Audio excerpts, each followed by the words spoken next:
Okay. I like your shirt. That's really Thank cool. you. Crazy, right? I like your shirt better. Thanks. We can trade later. It's Balenciaga. I don't know what that means at all. Whatever that means. So I feel I should preface this interview. I've seen you naked, and if it makes you feel... Maybe you should get naked. That's what I was going to suggest, if it makes you feel comfortable. Maybe. Okay. I mean, well, depends on what you got going on underneath there. It's just a lot of hair. It's Looks very good. animalistic. Nothing you want to see, really.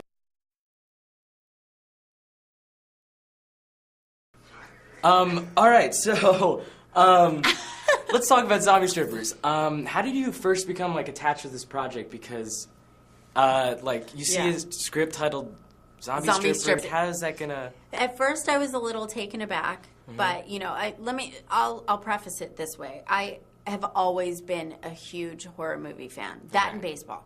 So I made sure that I was going to become a scream queen. That was just all. It was in my future, 100%. No problem. I was going to be a porn star and a scream queen. So when they came to me with this script, I was like, okay, zombie strippers, this fits. I'm a dancer. I'll make it happen.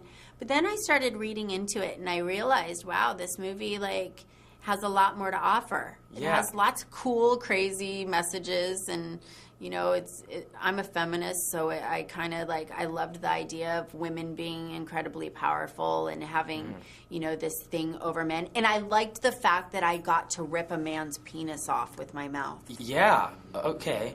You're like, interview done. I'm very scared now. I think I peed a little, so that's good.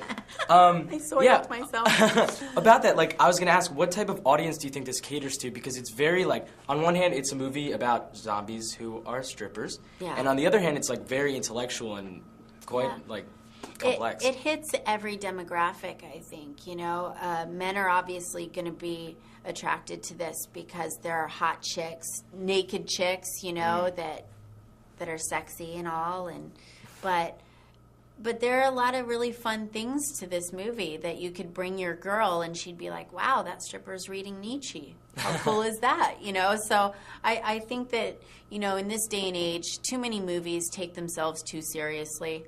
And, this is the kind of movie that you can have fun, Now, as sexy as you were in the movie, this is like a necrophiliac's dream. Yeah. Because you were wearing some nasty-ass zombie makeup.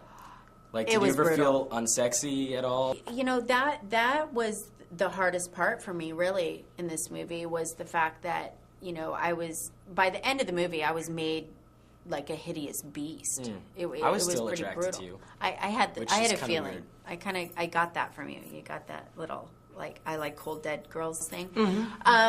Yeah, but it got to the point where I was covered in rubber and had festering boils all over my body, and and the director Jay was like, Jenna, I want you to project sexiness. And I'm like, okay.